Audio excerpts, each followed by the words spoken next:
This Week in Blizz is proudly sponsored by DoghouseSystems.com. If you use the code TWIB at checkout, that's TWIB, you will get double memory on your next Doghouse system. We thank DoghouseSystems.com for their support of This Week in Blizz. And also TweakedAudio.com. Go to TweakedAudio.com for high-performance, noise-reducing earbuds. Use our code TWIB to get 30% off plus free shipping on your next order, and support This Week in Blizz in the process.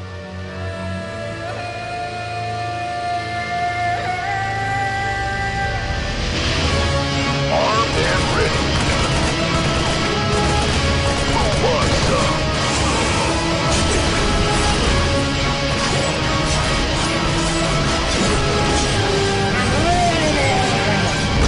This week in Blizz. Welcome back, everyone, to This Week in Blizz. I'm Garrett Weinzierl. I'm Kyle Ferguson. And I'm Ben Seifel. And this is the show keeping you up to date on the worlds of Blizzard Entertainment. Hi, guys. How you doing? Welcome back. It's another week. And that's about all I feel. It is another week. We're having so many internet problems today, it's not even funny. This is the end of my feels. Yeah, it is the end of days. Or we just all, well, two of the three of us have Comcast. I have Verizon. So no excuse. I expect more of you, Verizon. Yep. So there's that. So before the internet gods just smite us down for good, we're gonna jump right into it. Let's kick it off with StarCraft.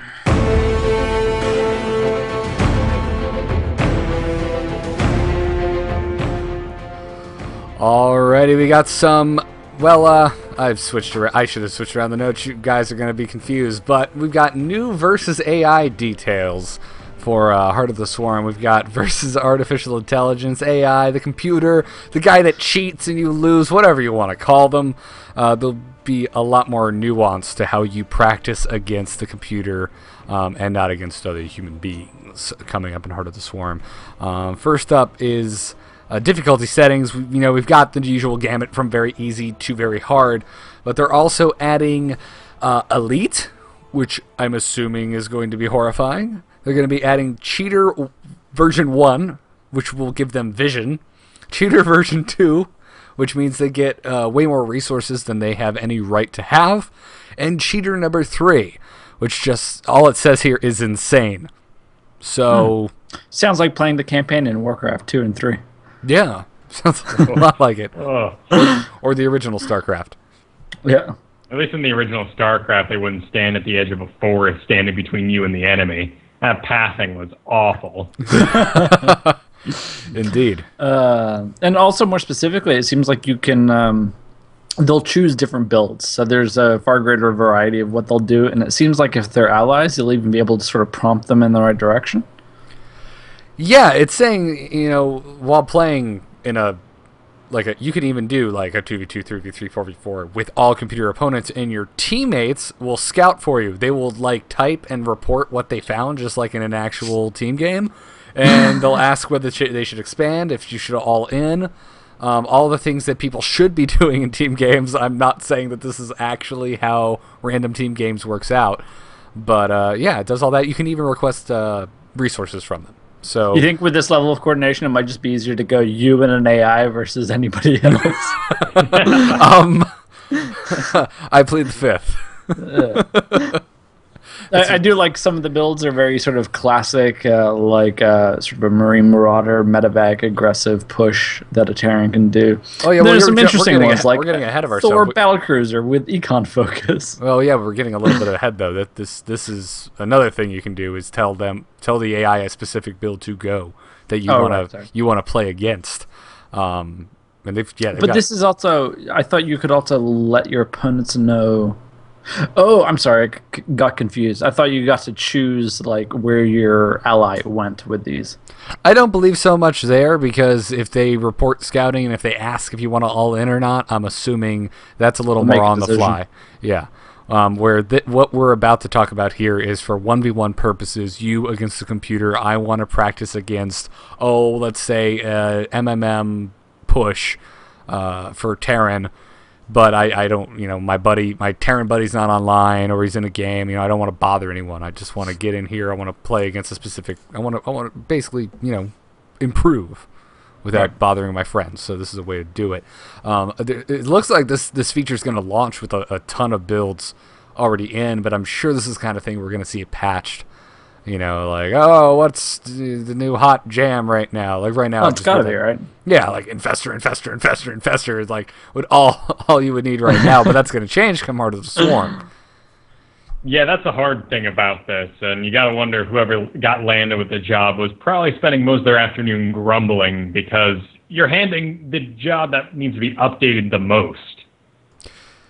Yeah, well, there's literally nothing stopping them from just not updating this, because this is clearly a tool intended towards sort of lower league beginner level players. I doubt a lot of pros are going to take advantage of this. I don't think it's going to be that nuanced and that great. Sure, and we're not going to adjust like the price of a Zergling or a single Marine and throw this whole thing into chaos. If any changes are going to happen, they're going to be at least in tier 2, but still. Right, but even so, they're not that crazy. Like, they're all kind of middle of the road, like, for real builds. They're not, like, hyper specific. Well, some of them kind of are. You can teleport us to go straight to air. And, a couple of other weird things. And I guess there's going to be certain transitions missing. You know what I mean?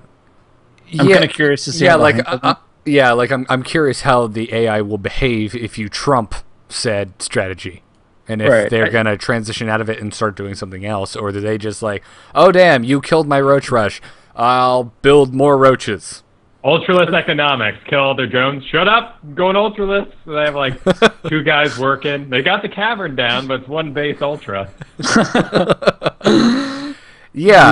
the tried and true one base ultra. It's the Yeah, like that's a good point. Is you brought up the word nuance, and I wonder how much there will be. If like any of these things that say economics. So if I harass the living hell out of it, how are they going to react to that?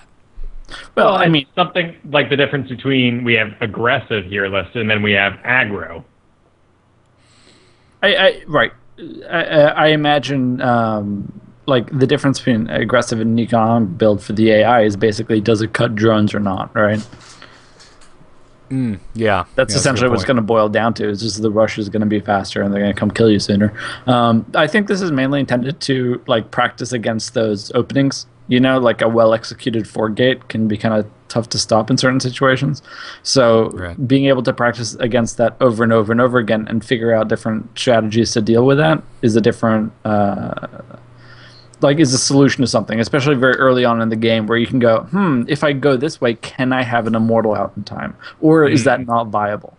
So I think it's intended to help with that kind of thing rather than I'm going to go into the super late game and my 10 BCs will fight against all of your carriers. And, it's not... No longer do you need friends to get good at StarCraft. Exactly. Right. You just need random strangers on the internet, like right now. Hey, it's useful. I remember I had to, I didn't pay him anything, but grab a bunch of guys from the StarCast channel and get them to do roach rushes against me over and over again so I could try not to build roaches myself. Well, come on. We don't pay anyone. That's the whole idea here. That's the podcast mantra. We don't get paid, and we don't pay anyone else. I thought we were getting into this because there's kind of a pretty healthy revenue stream associated with it. Yeah, get rich quick scheme. Exactly. We get rich 100 years after you're dead if we continue that. Yeah, because news shows are going to be relevant even a month afterwards. Sorry, Garrett. I'm afraid this is not a masterpiece. Oh, damn. Wow, why didn't I think about this ahead of time? Anyways, in other Heart of the Swarm news, portrait borders are going to be styled by League come Heart of the Swarm. Yeah. So this is going to be the player portrait that is shown during the loading screen. It's going to be colored by League. They said it's not always easy to recognize which league it is instantly based on the color, but it should give yet another reason why your opponent should not say "League?" at the beginning of a match. There's nothing more irritating than that. Yeah, and then it's like really. Then you try and start to like explain to them like the nuances of MMR, and then like what league question mark? And it's like, no, forget it. Yeah, the thing with me, if you click the link to the Team Liquid thread, it's like I'm totally gonna forget what the difference between like silver, platinum, diamond, and master is. I don't know. Well, I think you can look at it this way. Is it dull? Then you are in the lower leagues. If it's shiny, you're in the higher leagues. Okay, there you go. Yeah, I mean, I guess a couple gold members could, moonlight as a Grand Master if they really wanted to. Someone really turned up the brightness a bit. But no, I mean, for the most part, it does have a progression. If you are shiny, you are towards the top. And I just don't get those league questions. I mean, that's like asking. People seem to be under the impression that they have to beat people from the next league to be promoted into that league. Which is, I guess that's giving them a lot of credit. Well, no, but a lot of people are like, I guess, perceive themselves to be, I'm really more of a Masters player, and then they hope that they beat you, and they hope that you're in a higher league because somehow that improves their chances. Despite the fact that has very little bearing on what's actually going on. But extrapolating on top of what Kyle said, gone are the days of saying, I'm bronze, but I really play more at a master level. You can just say, I'm gold, but if you turn up the brightness, I'm really a grand master. So there's that.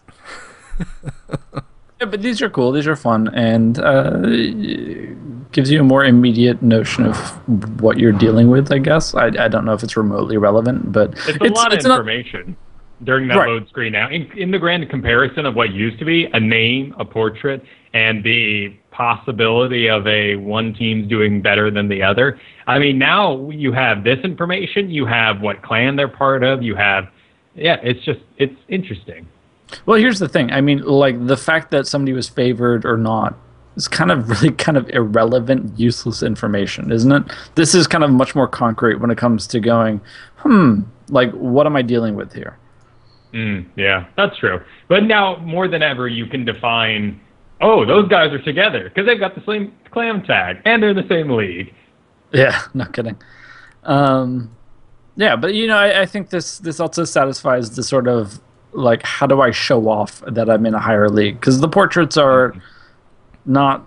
I mean, you've either played a lot of games, right? But that's about it. It just shows you've mastered a ton of games, not that you're of a particular skill level. So this lets you bring that in as part of your sort of show offiness.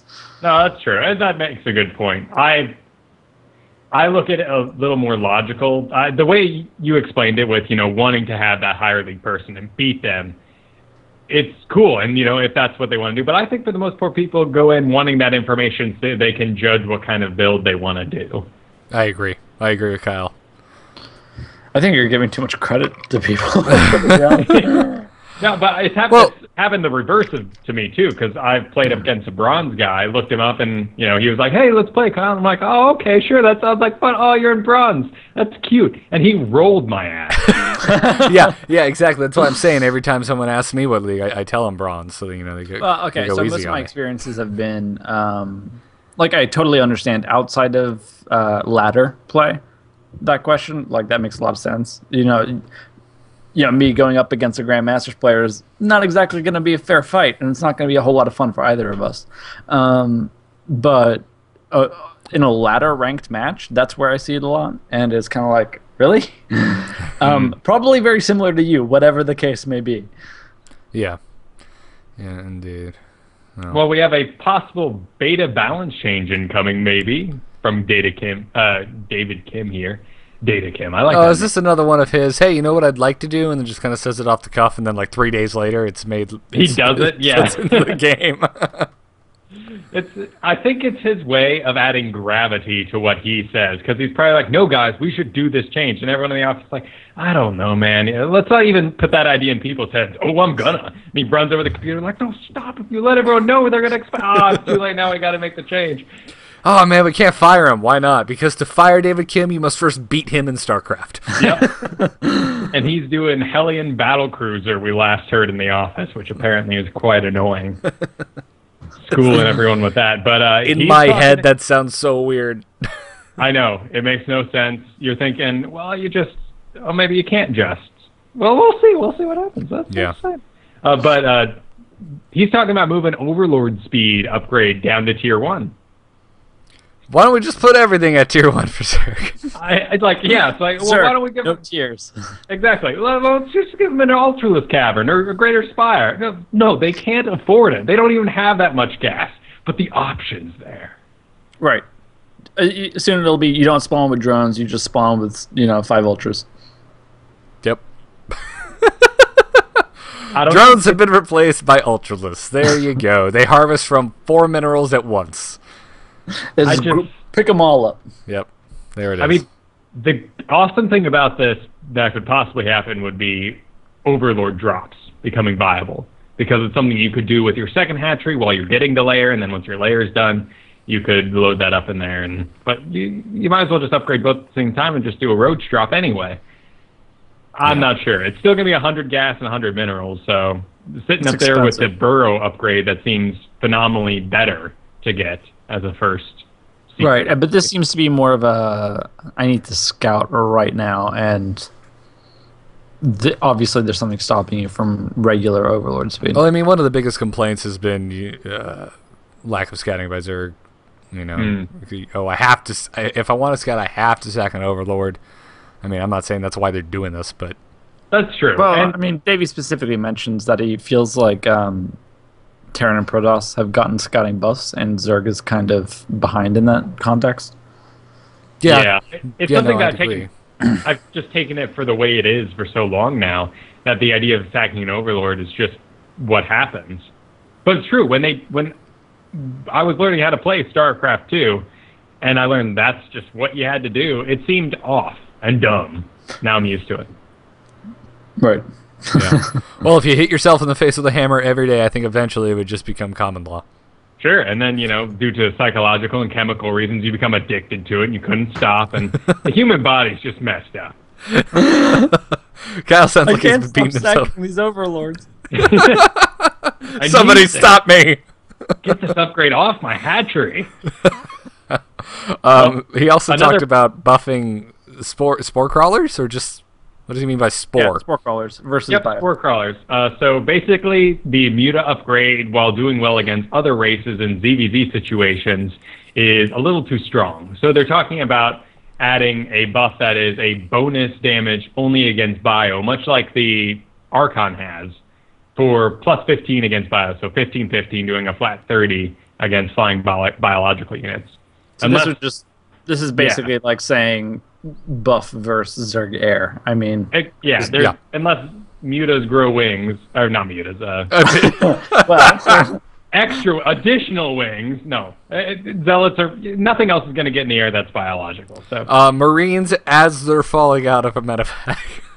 to me, the Phoenix lift. Hello.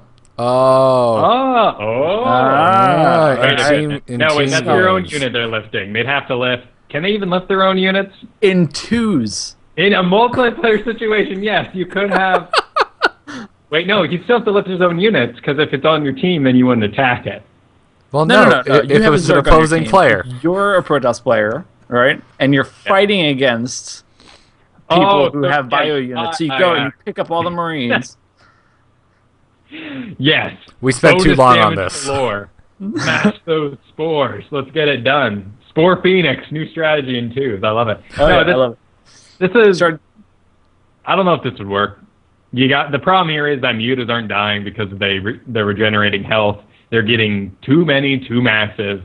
The way you deal with that is splash damage, really, and a little bit of bonus damage on a spore ain't gonna take it down. Yeah, and if that's what they're trying to combat, and this next thing makes me question it even more, which is the fungal missile speed going down. And they've mentioned in the past that one of the main things they want infestors used for is against mutas in ZVZ. So in light of all this conversation, why are they slowing down the fungal missile speed? Before we move on to fungal missile speed, I mean, one thing you have to take into account that the spore buff is substantial. It literally doubles the damage spore crawlers do. But still single target. Yeah, still. But I mean, think about the fire rate. I mean, that's just tremendously high. Yeah, especially if you have more more than low-ish muta numbers, that's huge. That's like having double the spore crawlers. I would much rather see something like +5 splash and only 5 splash. So if you get like 3 of these guys together doing like 15 damage of splash damage, it's just I've won too many times with a pile of mutas that is just an unstoppable flock. You don't think you could just magic box the spore crawlers? That's true too, but at least that'd be some sort of skill upgrade. This thing, if anything, it would be the spore crawlers are more of a turret against the air. You get enough mutas, you just fly in there and take them out. So why not give the spore crawler more health to stop that? Yeah, turret? but that's basically, you know, kind of any game with mutas. You get enough mutas, you fly in there and you kill everything. I mean, that's not. Yeah, that's true. Say the And same they thing need to about make cannons sure- and turrets and Thors. Yeah, Right. and they need to make sure that this stays strictly a anti-Zerg change. Yeah, well, unless, you know, there's going to be a bunch of bio flying units all of a sudden, I don't think that'll be a problem. Yeah. Yeah. Well, you know, Hellions, man, they're transforming, they turn into bio. Sooner or later, they get jetpacks from the Reapers. Mm-hmm. It's going to be like Tremors all over again. It's a slippery slope, my friend. Tremors 1, they're worms. 2, they're raptors. 3, they're flying on their own farts, you know? That would happen. I've only seen 1 and 2. Oh, well, you missed out. You didn't watch enough sci-fi growing up. Doesn't sound like I did. But yeah, they're hoping to make this change so that spore crawlers can handle the mutas so they can debuff fungal, which sucks. Yeah. Yeah, it does. I mean, they're struggling with the infestor balance at this moment. They're Yeah. With the way Wings is going, they're still, even after, you know, nerfing infestors the way they have in the Wings of Liberty live game, we're still seeing the mass infestor play very popular with Zergs, and you can tell they really kind of want to kill that off. Yeah, I mean, we learned that there was a new skill set to learn to manage these things. Now we've got it down, and things have gone back the exact same way they are. Right. I feel like this problem wouldn't be an issue if infestors were called queens or hive lords or something, because it means that they are always there. I'm not following your logic at all. Well, every mid-game to late-game Zerg army needs infestors right now. You're stupid not to have them. So it seems like they're trying to get rid of them and like be like, no, there's other compositions you can go with, but infestors are just so damn good. I just wish it was more of a lore-friendly unit like a queen that just kind of said, it's always there. Zerg always has them. Let's not get rid of them. Let's not change up this dance. All right, it makes a little more sense to me, but still, it's so not the way they're going to fix this. No, it's true. But it's like something with the, I don't know, queens are a strange example because you can get as many as you want, but really you only need 1 per hatchery to have optimal. I mean, now you can attack with them and like croup tumors, but let's just forget about that. I feel like infestors would be better if maybe you only got as many as you do for every 15 supply you have or something. Okay. Yeah. I mean, I think what they're trying to do, or what they would like to do, is to discourage the massing of infestors, which, in my mind, always just like, well, make them more expensive, but it's clearly not that simple. Yeah, when they have a amazing chainable spell, no matter what you do to it, you have to get rid of fungal. Yeah. Maybe that's what it'll come to, and that'll be a dark day. Ben, you sounded like you had an Yeah, I interjection. just did some quick sort of mental arithmetic, and basically for unupgraded spores and unupgraded mutas, it usually takes, I think, about 7 seconds to kill a muta with a spore. Now it's down to just under 3.5. So that's like you're gonna kill a muta every time you fly over a spore. That's true.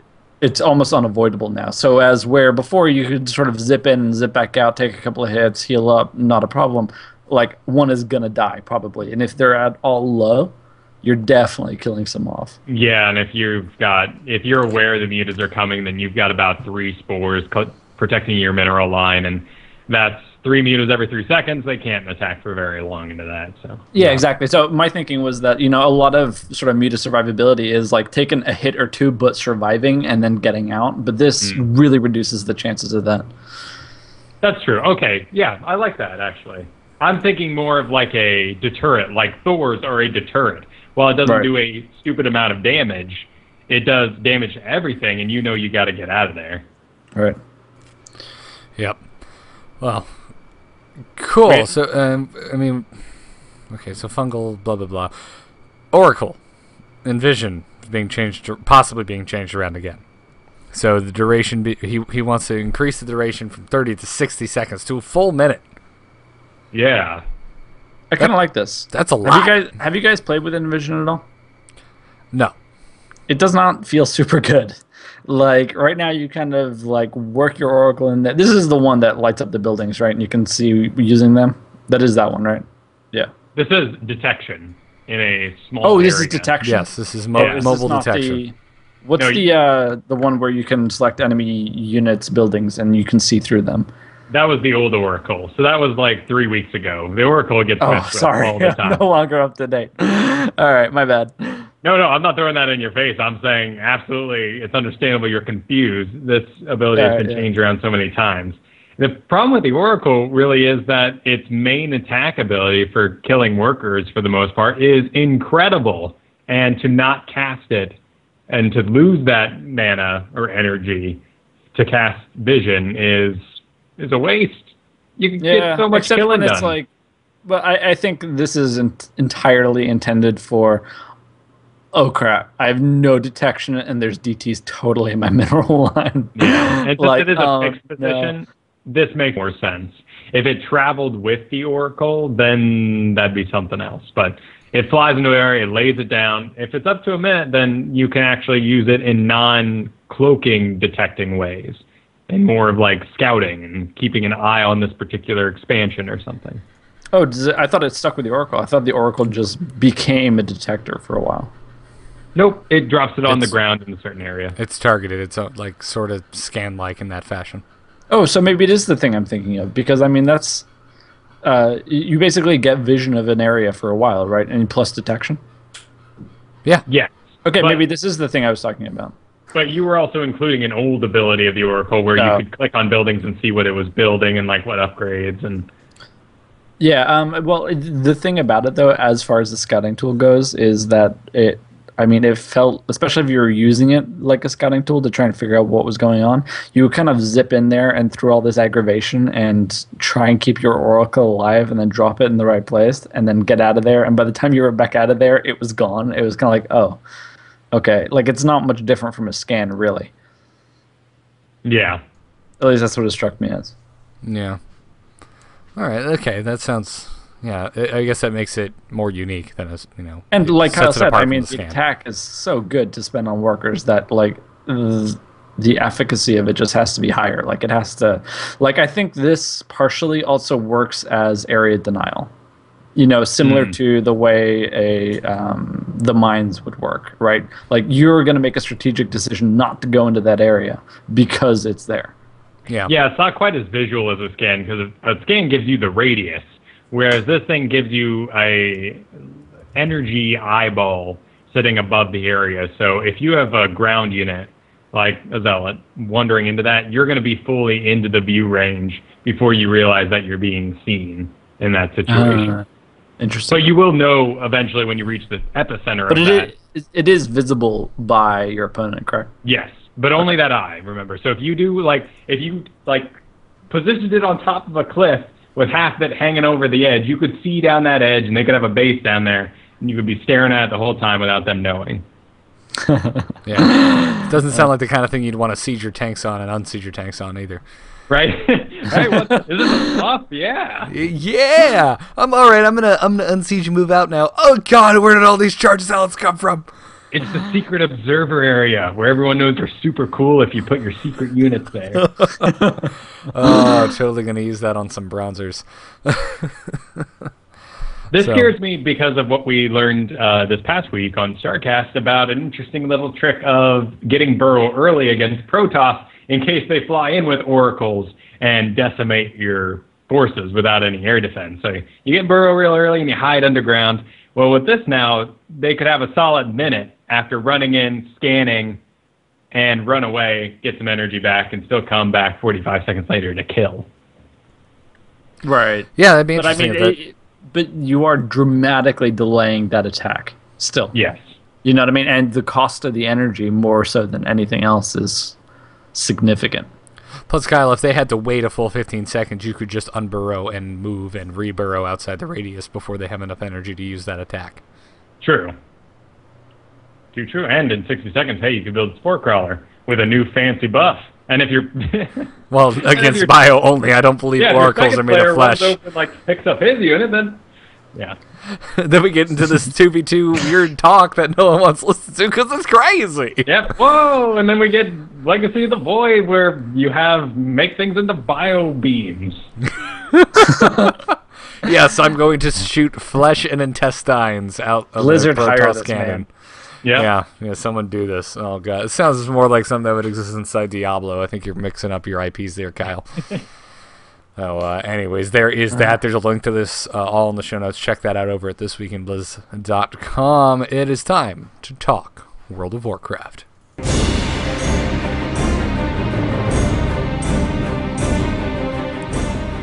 Oh, patch 5.2 ain't here yet, but there are some updates on the patch in question. Where were you on this date? No, wait. No, I'm not. Patch 5.2 isn't Wanted for Murder. I'm sorry.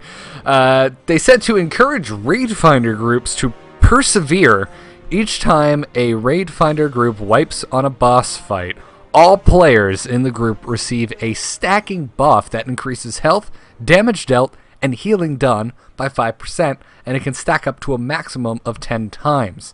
This buff also is cleared once that specific boss has been killed, so this doesn't persist onto subsequent bosses. Cool. Yeah, this is interesting. Now, having finally dove back into LFR this past week, it's not as bad as the first few weeks I tried it. Right, and granted, I mean, most people overgear the encounters now.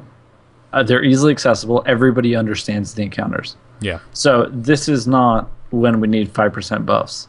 The 5% buffs are required when everybody's wiping on Garalon and people are leaving at the last boss of the encounter, and like that's when you want that 5% buff. And it's great for something like that. And as people level alts and stuff, this will always be a welcome addition. Plus, 5.2, we're getting new raid content, which means new LFR, which means more people wiping and raging. Precisely, right? So those new bosses, they're going to be a little bit complicated. Like, judging by the way they did stuff like Heart of Fear, like, they weren't the super easiest bosses ever in LFR. But I think this is a good logical progression of something like that. And I like the fact that it wipes after you've killed the boss. Yeah, that's cool. It's, All right, it will hold your hand. You will clear this eventually. Exactly. It might take 10 wipes, and you're doing 200. What was it? No. You're doing a massive amount of damage by comparison, but yeah. Yeah, so if everything gets stacked by 5% and it can go up to 10 stacks, you could be doing 50% more everything. Exactly. That's so ridiculous. Just keep dying, guys. We'll become raid bosses by the end of this. Essentially. Oh my god, it that's does seem insane. a bit negative, and that's the problem with it. Why? Well, it's rewarding failure.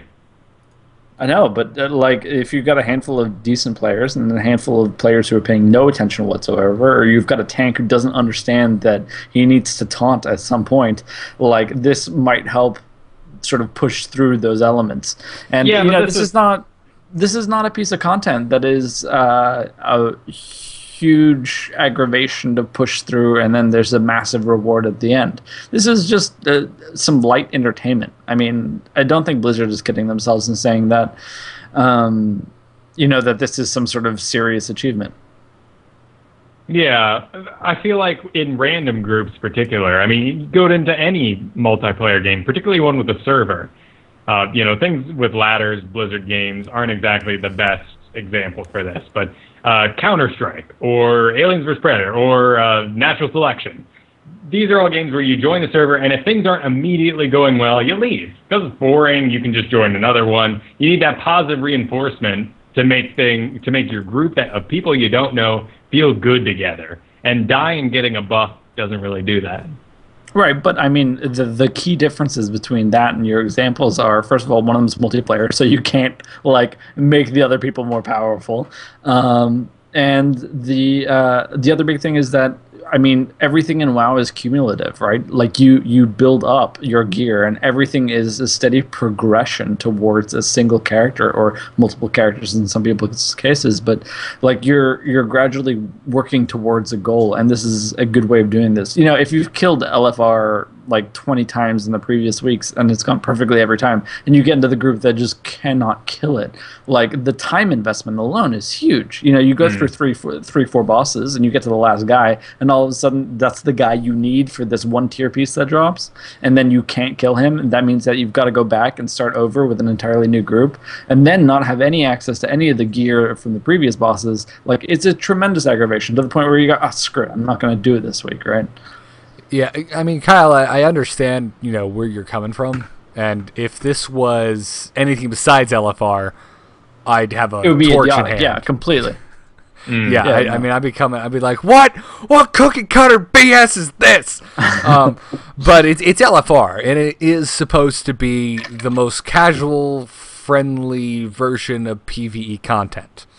Yeah, so if this was on normal modes, like, that would be insane. Like, that would not be good at all. As long as they preserve the current model for rating for 10 and 25 mans for pre-mades, like your guild runs and so forth, then I think this is absolutely acceptable. We'll see how it works out, of course. It might just be... Because I mean, like, when I first did LFR back when it was Dragon Soul, I remember wiping on Madness over and over and just tearing my hair out, and before I knew it, 2 hours had passed. And I just ended up leaving and got nothing for it. I see what you're saying. Okay, I'm thinking more reward-based. And you already get some rewards on the way. You're building points. You're going to get the gear. You are completing it after all. But I see absolutely what you're saying when you put it in that perspective. It is more important that this boss just die and we get moving on. Exactly. Yeah, that's exactly it. Because essentially, individually, the rewards are actually pretty bad in LFR. Like, if you think about it, right now, statistically, the chance of getting a piece of loot is so staggeringly low from a given boss that, I mean, it's amazing anybody gets anything at any point. But, like... people have a basic assumption that they're not going to get anything from a boss. And so if they keep dying on a boss and they assume that they're not even going to get a reward for it, there's little incentive to continue on. Yep. Or if you're Ben, you get nothing for like a month, and then you just get like 4 new pieces of gear in one day. Right. Yeah. Or you're mean. You got a ring that's worse than both rings you currently have. I love it. Or, you know, the most common sentiment I hear in LFR, like, people don't communicate in any way, shape, or form, but the only thing I hear is, oh, look, another bag of gold. Boy, I never get anything. Like, that's it. Like, that's the only thing people say. People whine. So. I've gone for 48 straight weeks, and I have not gotten a single thing from LFR, is basically what every single person in LFR is saying. Which as maddening as it is when I do LFR, I don't necessarily disagree with it, because I think if you make a pre-made and you go into a 10-man and you with 9 other people that you went and found and you sat down with your notebook and strategized with them, you should have like 3 guaranteed pieces of gear. I completely agree, but I'm saying the incentive isn't big enough to the point where you want to push through this ridiculously hard boss because you're not going to get rewarded for it. Yeah, exactly. LFR is just about, it's just moving. It's supposed to be of the same mentality as just chaining heroics. Yeah. 1 or 2 wives, haha, okay, guys, get your shit together, let's kill him. Right. And I do like that works in conjunction with this, is that if people do leave, I'm sort of on the fence about it. Like, you no longer are alerted to whether or not the group is in progress. Yeah. I like it because people just straight up won't join. Exactly. So this goes an additional step further with this and, like, just pushes it slightly in the right direction. Yeah. But, you know, it's got to be worrying when you come in and you look around, you see everybody's got the 50% buff, and you're like, okay. Exactly. Right. And I'm going to love this, too, because, Kyle, like, when you catch up to 90, it's going to be so much easier to kind of, you know, get you caught up so you can raid with us. Mm. Like, it'll be a good thing, like, oh, my buddy came over, finally got the 90, let's get him geared real quick, and LFR will be that much easier. Right. Well, I mean, it'll be easy, and if it doesn't go your way, then it'll help you out a little bit along the way. Yeah, just so at least you get your Valor points and can That's get true. your consolation prize eventually. So. Yeah. Oh, man. I want something a little more personable still to be added on top of LFR, whether it's a review system or, I mean, something like that, just to make sure you can. If you're a good person and you're cool, you should get in the good person cool group. Yeah. Yeah. All right. Yeah, I don't think there's actually enough social interaction. LFR is a remarkably lonely experience. It's kind of like you go through, you do your thing, you see that there's other players around, but you don't really talk to them. You don't really interact with them. I think you're bridging that like 4 other people. Now it's like a room full of people. Yet each one of these is someone sitting at a computer at home. Like, let's be friendly. Yeah. Yeah, it also depends on your role. Like, I know when I tank, I usually talk to the other tank. Like, hey, dude, you take him first? You want me to grab the ads? And I usually very quickly make friends with the tank because there's nothing worse than there's only 2 of you.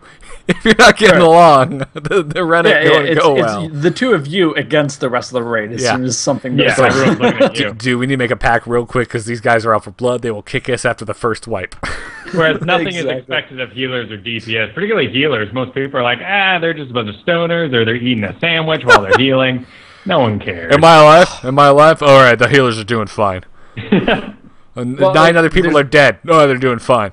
I've had a couple of LFRs recently where I've gone through it, and it's like, why are we having such a tough time on a boss that should be relatively easy? And then you look at the healing meters, and there's 4 healers, and 2 of them are literally just not healing. Like, you don't know, did they go in as healers to get the fast Q and then switch to DPS? Like, what is going on? It's See that one guy who was busting his ass, sweating, dripping down his face. I was about to say, Exactly. it sounds to me like Kyle got in there and instead of healing has just been trying to smite everything to death.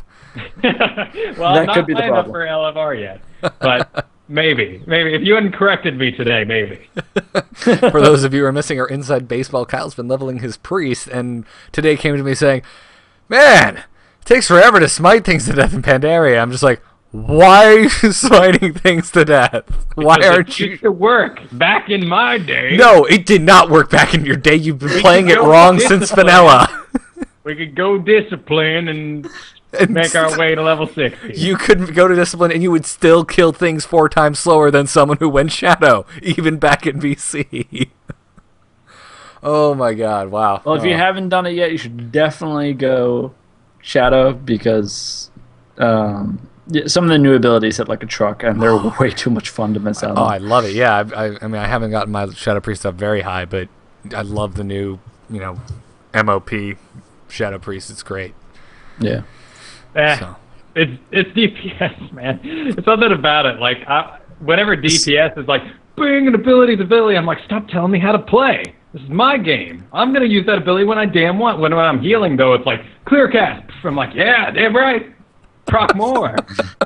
So what you're saying is, I'll heal correctly, but I'll be damned if someone tells me to damage correctly. Oh, it's right. so true. Even though the game now, when something procs, it shows you the proc. The game is helping you play correctly. You still want to fight against it. Well, I think that's Kyle's problem, right? Don't tell me what to do. You're not my real dad. And somewhere at Blizzard, Chris Metzner's just going, oh. But my ultimate problem on top of this is, I'm like, okay, I convince myself from time to time, all right, DPS, I'm cool, I can do this. And then I get in a group with an optimal healer, and I'm like, nope, I'm going back. Can't respect anyone but myself. Don't trust anyone. I'm doing it. Sounds like Garrett's experience with tanking.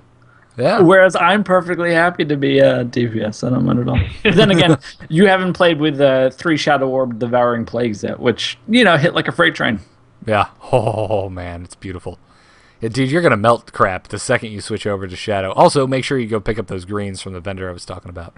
Yeah, I saved the link today, so Yeah, thank you. that'll help you so much. And just because if you come straight out of Kata with like Kata greens, it sucks. Oh, no, I've got some perps, and I'm all blues at the very least, but I'm sitting like Still. 1 point away from high enough gear, but I like it. Before it was all about making sure I quested long enough to get all the quests for the instance, now Yeah. all the instances have all the quests, but there's still kind of something to propel me towards working towards an instance. So Yeah, I enjoy exactly. it. I think Blizzard, since that we had an this is the first time we had an LFR before an expansion. Blizz, I feel like they probably upped the difficulty of leveling just a little bit, because I think the masses had much better gear at the onset than they probably have for any other expansion. That's my theory anyway. Oh, absolutely. And we saw a slight increase in this in Cataclysm as well. Wrath was pretty boring when you first got to the first land. Other than the fact that they were gorgeous and I was having a total nerdgasm because it was freaking Northrend. Sure, but it is nice that into Cataclysm and into Pandaria, if something is a boss, he has a big health pool that you can enjoy him for a little bit. Yeah. Right, there's a bit of challenge, especially once you sort of get near like the end with the dread wastes and stuff. Like, it's kind of hard. The what's the one in the top left? Not the one before the dread waste with all the yak people. The yak people cleaned my clock so many times. I was like to the point of anger. Oh god, what's it called? It's called Townlong Steps. There you go. Yeah, the very beginning of Townlong Steps, when you have to go through that camp full of the what is that race called? Something Yungal? Yungal. There you go. Yeah, the Yungals just were kicking my ass. I didn't die. So there's no embarrassment on my end that I tried out a discipline spec to solo level, but Dependence healed me a little bit while I was hitting at that crit. I got a shield, and back in BC, that reflective shield was like, yeah, everyone come at me. 50% of the damage coming back at you. Now that means nothing. Nope. So, where are you currently questing? I've just scared all the monkeys, so I'm just getting back. You're in Jade Forest. Yes. Okay. Yep. So you're in for a treat as far as the leveling experience goes, and I think we're now, like you were talking about how like you would level long enough to get enough gear to go do the instances. I think here you'll find like the story pushes pretty heavily for you to finish the thing. Like you don't ever feel like, oh yeah, I'm just gonna go stop now, because there's pressing issues that have to be dealt with when you're questing. Yeah, they do a great deal of in-game like cutscenes and stuff like that with and there's a lot of voice acting going on, way more than I think they've done before. That kind of incentivize you. And you as a lore fan, oh my god, you're gonna love. I can't believe you still haven't like this. Well, I guess now you have finally made it to Pandaria. Right, but you're in for a serious treat because it's easily the best leveling experience we've ever seen. Yeah, sure. October, Christmas, financial. Oh no! I understand exactly. Yeah. So actually, what I wanted to ask you is just how are you liking it? Like at the first glance, because for me, it was so different from anything WoW has done before, but at the same time, felt like it fit. Like, yeah, no, it absolutely. And when you first get there, if it wasn't for the fact that they're kind of flying on old ideas of the flying dirigibles and all, you're kind of like, this isn't feeling very World of Warcrafty. But the second that, for me, it was an alliance captain, went, damn you for killing all my men. I'm a monster. I went, yes, kill more. I need this. and then the panda was like, come follow me on my turtle and I will show you the lore. And I was like, oh, well, please do. By the way, all the monkeys are afraid of you now. Oh, thank goodness! It's like, I'm entertained. Are you not entertained? Yeah, I thought you'd dig it. There's the lore. They did a good job with the lore where it feels like it's been there all along. We're just now discovering it as opposed to tacked on. Yeah, they really. I mean, they talked in some way back when at some BlizzCon. They're like, it's gonna be about discovery, and I was like, sure it is. Like, that's a cool story. Yeah. But they did a good job with that. Like, they actually managed to achieve that, which genuinely surprised me. Yep. And it's interesting because I've dabbled and played a whole lot of other games recently, and then I keep coming back to WoW going, wow, this is a really well-designed game. Yeah. Like, it's like really good. Yeah, I mean, we just had the holiday. I beat so many damn games. Went through like Assassin's Creed, Far Cry, yada yada yada yada yada. Sleeping Dogs, which I ended up liking probably more than anything else. Yeah. But it's one of those things where you back and go, wow, the user interface, it works and it's responsive. How unusual, Yeah. So anyway, since we've gotten so horrendously off track talking about Kyle's leveling experience, back to some of the patch 5.2 stuff. Bashiok also had some stuff to say on the subject of LFR stacking buffs. He said there's a minimum attempt requirement before the system credits you with a wipe. It should always be more time efficient to not wipe at all, but if it isn't, we can tweak the threshold. And that's something I'm just now thinking of is, oh yeah, let's just die on purpose and get the buff. But right, it'll be annoying to do that. Which is good, as it should be. Otherwise, like, you're going to, let's go wipe on the boss 3 times, and then we can come in and kill him. Yeah. And then he also said that we don't think LFR is too difficult, but in order to make it the right difficulty for 25 strangers with little to no coordination, we did have to trivialize some encounters and mechanics. With a system that can correct for variances in groups, encounters don't have to be or have to be quite so binary, basically trivial versus impossible. He says that mechanics can be more meaningful while encouraging players to stay with groups that run into some difficulty rather than quit and re-queue. So I think that spells it out for you there, Kyle. You know, kind of wondering why they were doing this. I'm sure that the quitting and re-queuing is probably one of the largest problems they're facing right now. Right, and especially when it comes with the sort of, one thing you cannot have in LFR is a mechanic that goes, hey, player, if you do not execute this relatively simple task properly, you are going to kill the raid. Like, you can't have that. Like, right. Otherwise, you will kill the raid. Because there is somebody who's AFK, right? Or there's somebody who does whatever. And it's interesting how many of the encounters were actually trivialized when we go into the real thing and we're like, oh, this is hard. Huh. This is totally different. You mean like Elegon last week? Yeah. Where it's like, wow, there's all these other things going on that are not on LFR. Yeah. Indeed. So, anyways, there it is. Links to all that in the show notes if you want to read it. Yeah, speaking of bosses, it looks like Icy Veins put together a video, and for the first boss in Throne of Thunder, which I believe was just tested on the PTR, and he looks really cool. Pretty straightforward fight, not terribly complex, but enough to keep you engaged. And it seems like it's still, like, I mean, they didn't beat it, and it looks like there's still a pretty, there's a certain gear requirement that's necessary to kill him. But what struck me the most about this is that the visuals of it are pretty sort of dramatic. Like, it feels like new art. It doesn't feel recycled at all, which I really appreciate. You mean as opposed to Garajal, the Spirit Binder, who's just the same damn troll we've ever seen before? Oh yeah, completely. Like, it's the polar opposite of this. Like, the boss is great. What struck me the most is the environment. The environment looks fantastic. The spell effects are new, like, or mixed, right? I mean, there's kind of a Defile looking spell effect, but now it's also all lightninged up. Oh and, no, the Defile's coming back. No, it's not like that at all. It's more like what was it in ICC where there was like part of the room would fill with slime? Oh, that was either of the. Well, no, it was the. Oh my God, what were their names? They were the abominations in the play quarter. Right, yeah.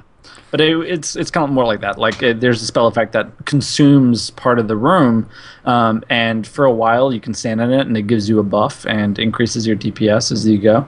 And then at a certain point, he casts a thing that it's actually like conductive water or something is the name of the giant Defile that fills a quarter of a room. Yeah, I'm watching it now. It's very pretty. Right, and then eventually he casts a spell that makes it all electric-y. And then you no longer want to be standing in it, believe it or not. And it functions as a soften rage. Right, who'd have thunk it? But it's pretty, and I love the floor tiles. Like, that is what makes it for me. Like, it has this distinctly different flavor from almost anything else. And it's very pretty and quite high resolution, too. Because in the past, we've seen, like, these floors where they've been, like, these like tiny textures spread out of these over these huge distances, and this makes a world of difference to me, at least. Like, I like the flavor of it. Yeah. Now, Garrett, you mentioned that this guy used to be a normal looking troll, because when I image searched him, that's what I get. No. Okay. I was referencing Garajal the Spirit Binder from the raid we're currently in, who is a boss and just looks like He's wearing the priest tier set from Old War. Let me give you an idea. Like, And Yeah, he's just like, really? just a troll. Okay. Joe Troll number 3. Like, he couldn't be more Whereas boring. this guy looks like a complete badass. He's fresh out of the oven. Yep. Well, he's all And you shot can- up. Yeah, exactly. And that I can see what you're saying about the floor. It doesn't look as like repeated. Exactly. And, but there's like little plants in the corner and stuff. Like, it's not just a room, right, where the Right. boss fight happens. Like, there's a lot of flavor. Like, it's not mirrored over perfectly either. There's like part of it that's cracked and broken, and like there's plants growing in it, and like all sorts of stuff like that. You can tell Ben's an it's- artist, everyone, if you weren't aware. Right, but I mean, like, while that may be on a more subconscious level for a lot of people, like, it will affect people's play experience. Oh no, right? no, I'm not. I'm partially teasing you because I'm the same way.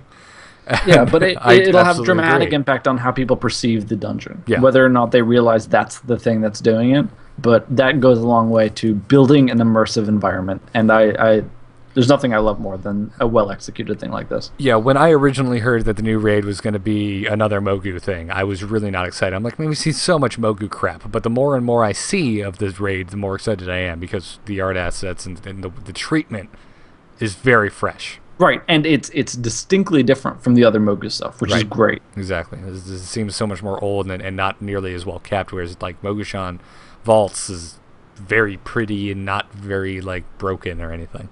All right. So, anyways, so go check that out. The Warcraft movie. Yeah. Okay. It's How about that? got a director now. I honestly filed this under never gonna happen. I filed this under hope it never happens. Hope it never Yeah, happens. I'm sitting in a file that's under 4 or 5 years too late. Okay, you cynical bastards. Would you not still like to see, like, sit down and enjoy a story of Warcraft? I am Depends which story. so frightened that it will be so bad, and it'll have such a strong association that that's how people will look at the game. Well, that's not true, because we've seen Last Airbender, and we know that when fans are ravenous, we can make a clear cut between what sucks and what is canon. That is a very good point, because they cut that shit off after the first book, and there isn't a sequel on the horizon. Thank God. Yeah, that movie was So Can we bad. just take going off topic? The Last Airbender, the worst piece of crap I've ever seen. Awful.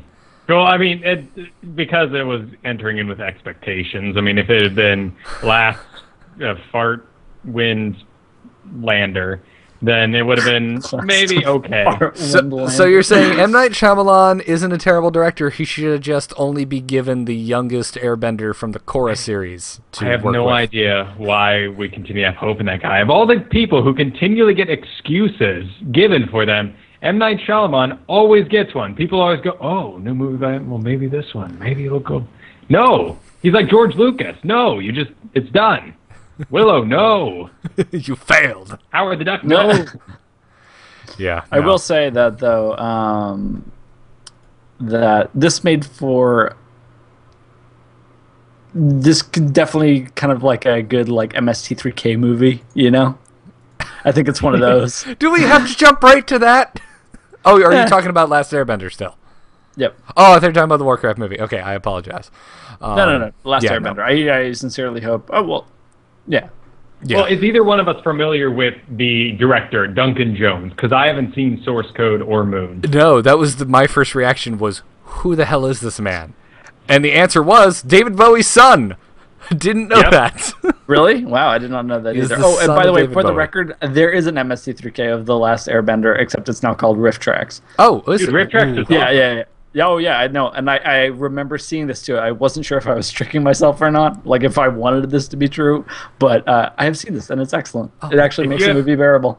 If you have 9 hours to kill, get their collection of the Lord of the Rings movies. It is fabulous. Oh, yeah, I've watched quite a few of them. And, they do some pretty great movies and make them very funny. Yeah, they're good guys. So, anyways, back to Warcraft. The director is going to be Duncan Jones, that is, of course, if this movie doesn't go the route of Halo and go through 3 directors and then just get canned for all of eternity. So yeah, dude, why's it got to be live action? he's done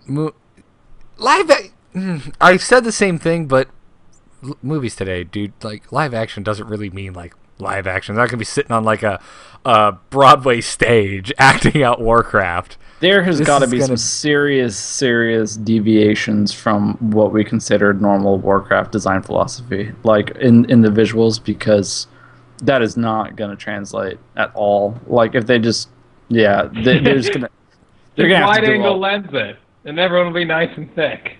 What?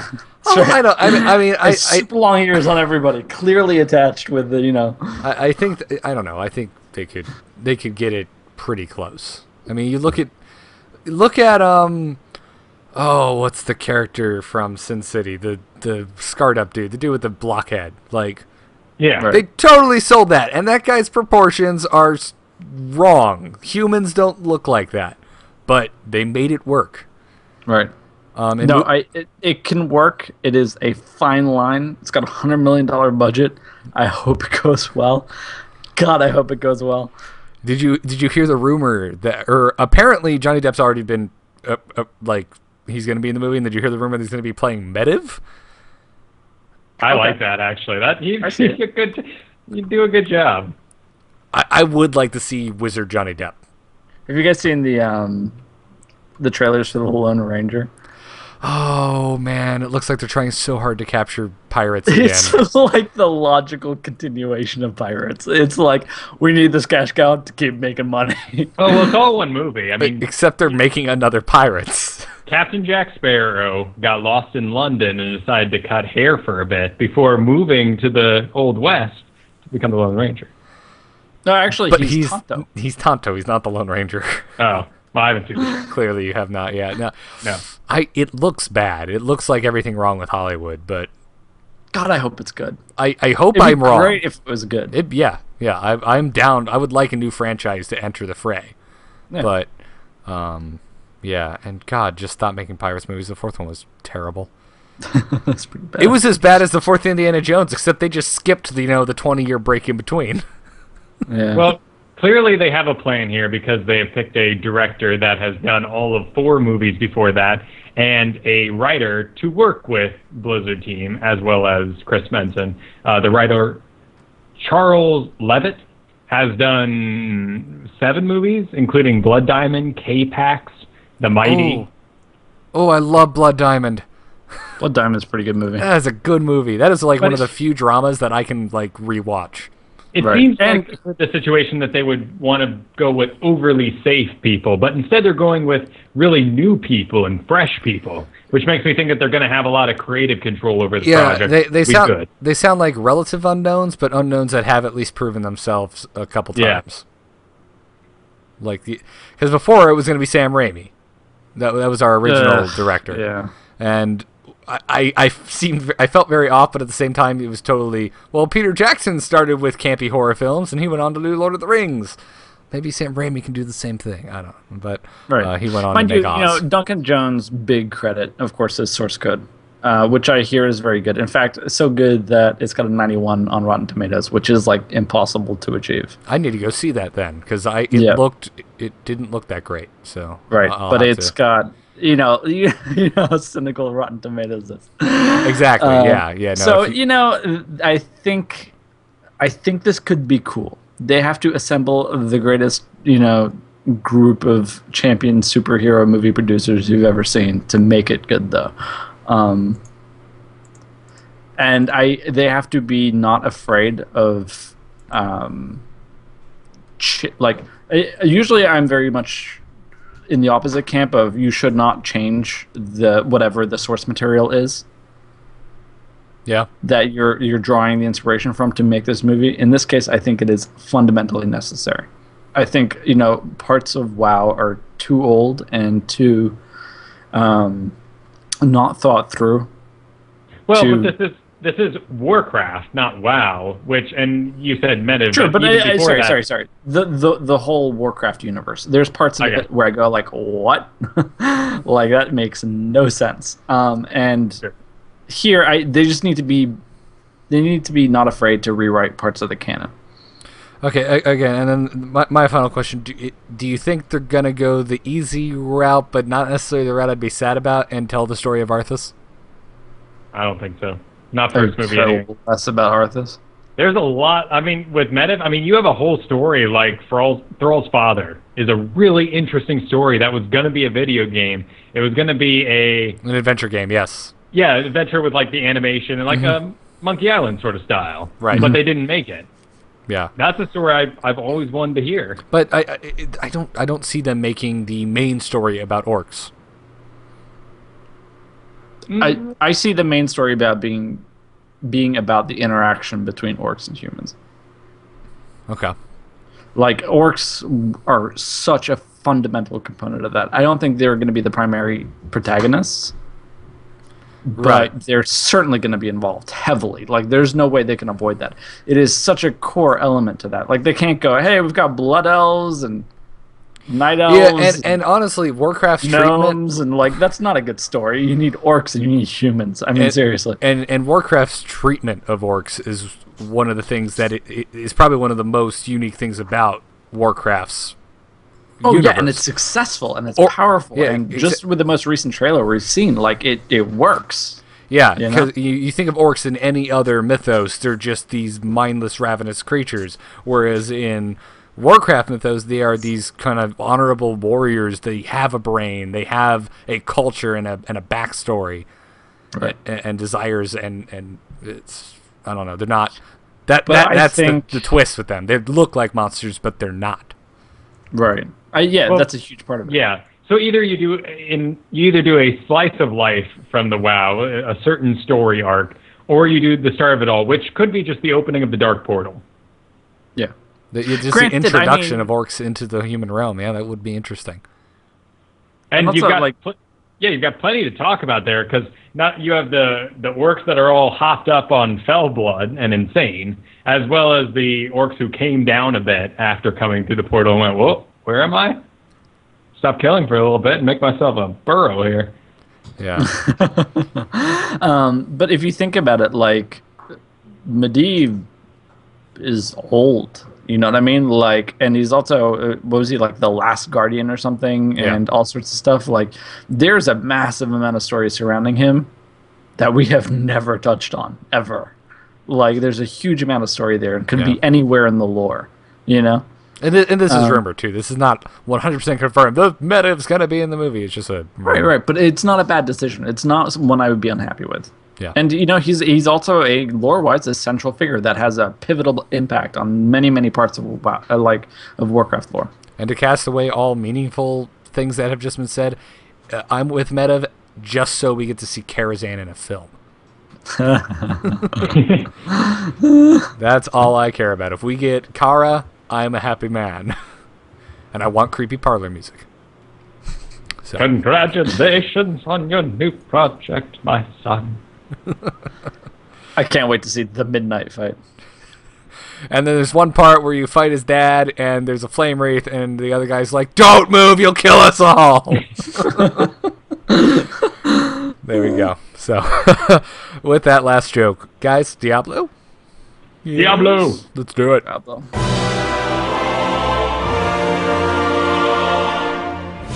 And the dueling damage reduction is as such. Talked about this last week, but now we have raw numbers. Demon Hunters, Witch Doctors, and Wizards are now going to be receiving a 30% damage reduction while in the Scorched Chapel, which is the dueling area. So there's that. That's how they're going to handle that. Barbarians and Monks will receive a 35% damage reduction. And a note, the Barbarians and Monks are receiving an additional 5% reduction due to the fact that they generally need to be closer to their targets as compared to Demon Hunters, Witch Doctors, and Wizards, which makes total sense. Yeah, so this is damage to yourself, not damage output. That's why it makes sense. Oh, I see. Thank you for clarifying that. I was so confused. My bad. Yeah, I read it the same way you just heard it, Ben, the first time I read this. I was like, that makes no sense. And then I read the note, I'm like, wait, okay, it's personal reduction. That makes so much more sense. Okay, yeah cool. Great.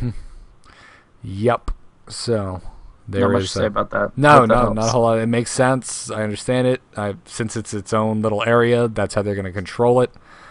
Hope it's more fun. Give me Yeah. some form and I'll be interested. Exactly. But there was also a lot more to be said, well, in reaction to all of the Dueling stuff. Jeez. As is expected, Blizzard makes any change at all, people are going to come to the forums with their opinion that you better damn well listen to, Blue Posters. Because or else they'll find you. Quit playing this game that I'm not paying a monthly subscription for. Exactly. So anyway, Lylirra ended up having to kind of, grab her shield and go. Well, I have no idea if Lylirra is actually a girl. It just sounds like a girl name. So there's me being sexist. Sure, and Ghostcrawler isn't really a crab, but we assume he is. I've seen him in person. He's crab-like. He walks sideways. Kind of a Zoidberg. So yeah, of course people are complaining. So there has been posting a lot. Some of the takeaways are as such. One of the quotes was, we implemented dueling to provide interested players a way to battle each other. No objectives, no scoring, just Nephilim versus Nephilim. It was something the community has been asking for, and with additional PvP modes still in development, we honestly didn't have a good reason to keep saying no. Right. So shut up. Which we're is giving probably you in something. response to people saying stuff like, "May I ask why on earth it took 8 months to release such an embarrassment of a PvP mode?" Granted, they decided to not release a PvP mode, which is fair enough, a design decision they made. But let's not pretend that this is it. Right. This is not what they spent 8 months on. Right. So. Good question. What they spent 8 months on? That's an entirely different problem. Well, they spent it on the arena, which is not being released because it's not up to snuff. This is what Blizzard does. Fair. If you want games being released, regardless if they're ready or not, there's plenty of other Activision titles you can check out. Or I would even argue, I just recently played Assassin's Creed 3. That thing needed more time to bake. So there is that. She also said dueling isn't intended to be balanced, so don't expect a fair fight. That's not what dueling is about. There will probably be some matchups in which you are one-shotted. This is a big reason why we have no permanent hardcore deaths at the moment. There will also probably be some matchups in which you one-shot other players. Your heroes are designed to kill things quickly and without mercy, and in this case, those things just happen to be other heroes. Yep. Well, when you put it like that, it sounds pretty badass. Poof, everything goes up in a cloud of fine red mist. Yeah. Oh, man. It's also interesting that, he notes It's a here she. that... It's a she, for God's sakes. It's a she. Okay, cool. They note that they need this information as well. This is why they're releasing it, because they know if they release a PvP mode, people are going to change their specs, and they don't have that kind of damage information at the moment. That's a good point. Yeah. Yeah, that makes absolute sense. Cool. We'll see how it goes further down the road with some real PvP and see how it goes. I think this is a stopgap measure. People have been asking for this. They went, okay, here you go. Yeah. And people are mad that the real PvP stuff isn't out yet, essentially is what this boils down to. Yeah. I mean, it sucks, but... That's all right. But, I mean, that's like you said, it's part of the game. It's how kind of Blizzard functions. I mean, had people gotten their hands on a taste of Ghost and been on the forums at the time that was canned, I'm sure we would have had a very similar reaction. I was so curious what that would turn into. I know, me too. I really want to see StarCraft from that angle. I know. I'm not sure I do, actually. It could be really cool. Oh, man, I would love to experience the world of StarCraft from a ground floor. Wow, this is horrific. I don't want to be at this level. Oh, well, that was the whole thing, was getting things in perspective, too. Having a battlecruiser fly over your head, being inside a hive. I mean, it was basically going to be, what's the game? Tom Clancy, not Shepard, Sam Fisher. Splinter Cell? Yeah. It was going to be Splinter Cell with StarCraft. Right. Yeah. I'd be down. Why not? Yeah, totally. I'd be all over that. I mean, and stuff like the recent cinematic that gives us good perspective. Yeah, but do you see that battlecruiser? Whew. I want to be down there, man. I want to be one of those Wilhelm screaming Marines. That's right. So, anyways, that's cool, and that is it for Diablo. So I don't know when this comes out. We should jump in and make each other look stupid in duels. This is out.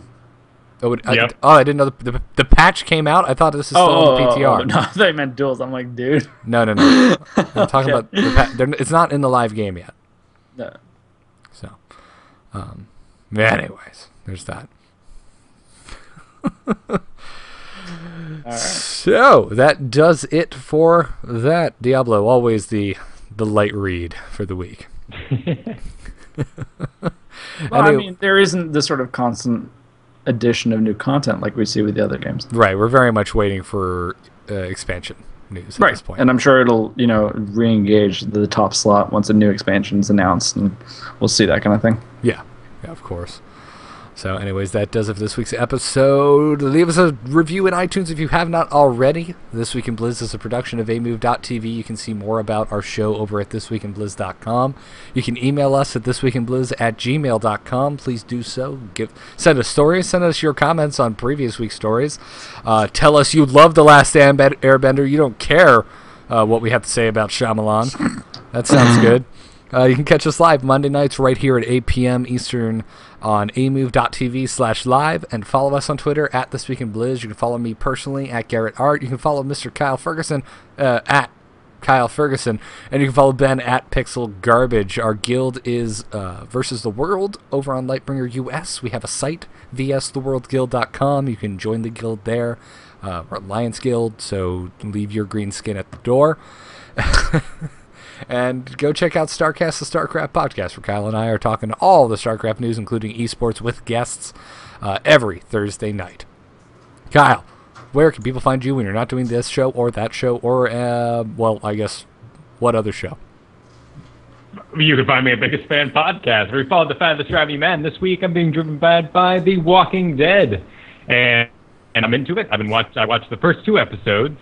And I'm going to be watching some more tonight. At Garrett's instruction, I'll be skipping ahead a little bit and then checking out some Season 3 after watching the Season 1 conclusion. So I'm just going to plow on through What's-Her-Face and her affair and whatnot and just ignore that.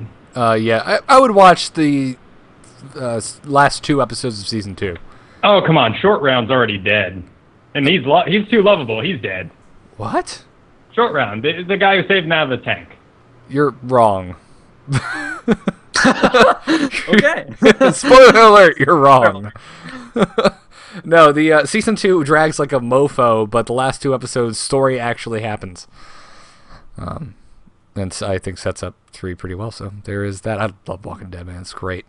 Well, I've got another 2 days in my investigation before the live show here on AMove TV, twitch.tv/AMove TV.